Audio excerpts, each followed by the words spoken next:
ازيكم عاملين ايه؟ يا رب تكونوا بألف خير وصحة. كل سنة وانتم طيبين بمناسبة رمضان. من قبل ما رمضان يبدأ وانا عمالة افكر في فكرة كده عايزة اعملها لكم في رمضان، بس اكيد طبعا يعني مش هطلع اعمل لكم فوازير رمضان لان انتوا اصلا تحبوا تتفرجوا في صمت، يعني انتوا بتسيبوا اللايك على الفيديو بالعافية اصلا. فالمهم يعني بعد تفكير عميق كده ما توصلتش لولا فكرة، فعملت الحاجة البديهية طبعا، رحت لاصحابي قلت لهم يا جماعة اعمل ايه في رمضان وكده. فصاحبتي اقترحت عليا اقتراح تحفة قوي، قالت لي ان انا ممكن من هنا لحد العيد اجيب كده كل دولة بتعمل ايه في العيد وكده، واقول لكم على العادات والتقاليد بتاعتهم، وبالمرة لو في حاجة غريبة نكتشفها مع بعض وكده. وطبعا دي فكرة بالنسبة لي تحفة قوي، وانا في الفيديو ده بشكرها جدا وبقول لها شكرا يا نداء، واتمنى ان شاء الله ان الفكرة تعجبكم وتستمتعوا معايا. بس خلينا بقى طول رمضان كده بنستكشف مع بعض الدول اللي حوالينا بتعمل ايه في العيد. والنهارده اول فيديو هعمله هيبقى عن تركيا، وهل العيد عندهم زي العيد بتاعنا ولا مختلف؟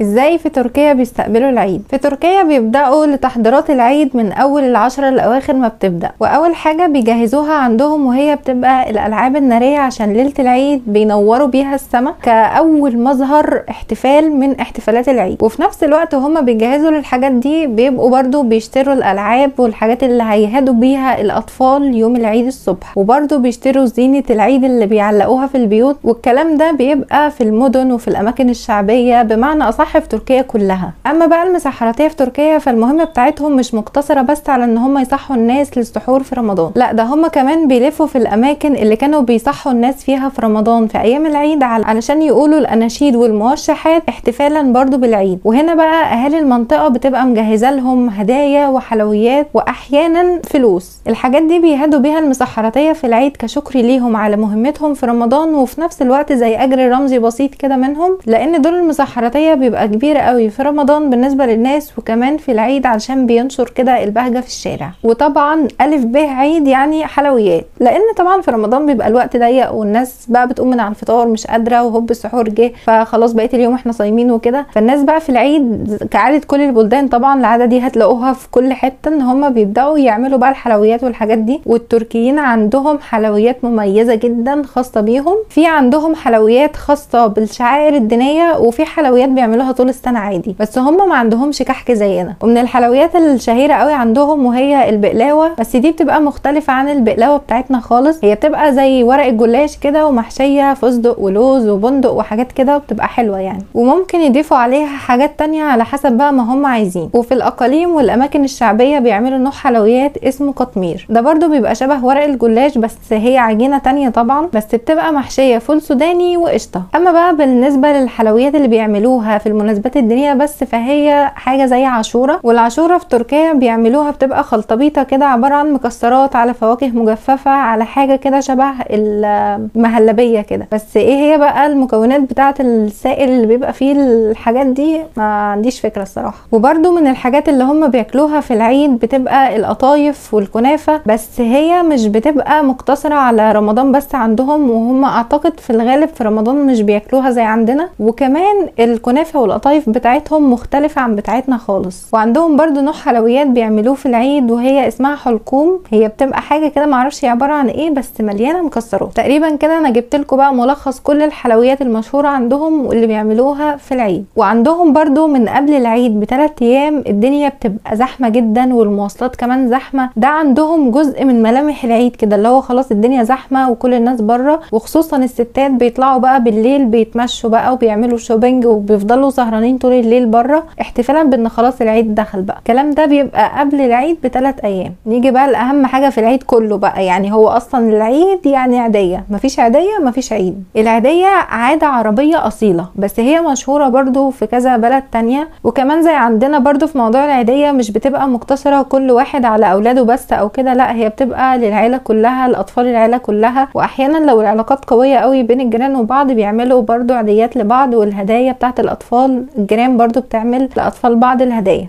عيد بقى، كل سنه وانتم طيبين، كله بيهيص. وطبعا بعد هيصه العيديه دي هنعمل ايه؟ هنلعب. فالاطفال بقى بيبداوا ياخدوا الهدايا بتاعتهم اللي هي الالعاب والحاجات اللي كانت بتتحضر لهم من اواخر رمضان. ومن العادات والتقاليد الراسخه جدا عند التركيين في العيد وهي زياره المقابر، بس هي عندهم مختلفه. يعني زياره المقابر بالنسبه للرجاله بتبقى ليله العيد بالليل، اما الستات فهم بيروحوا يزوروا المقابر يوم العيد بعد العصر، بيجمعوا بعض كده ويروحوا كلهم سوا. وبس كده، ده كل اللي عرفته عن العيد في تركيا. لو حد فيكم عارف اي عاده، اي حاجه هم بيعملوها في العيد انا ما قلتهاش، يشاركني المعلومه في الكومنتات، وقولوا لي رايكم برضو في فكره الفيديوهات دي عجبتكم ولا لا. وهستنى اقتراحاتكم لو انتوا عندكم كده ميالين مثلا لبلد معينه نفسكم تعرفوا كده العيد فيها عامل ازاي، هستناكم برضو تقولوا لي. واستنوا الفيديو الجاي عن بلد تانية نشوف العيد فيها عامل ازاي، وما تنسوش كده تخمنوا البلد الجايه هتبقى ايه. واهم حاجه اوعوا تنسوا اللايك والشير للفيديو ده. وبس كده، اشوفكم الفيديو الجاي على خير. سلام.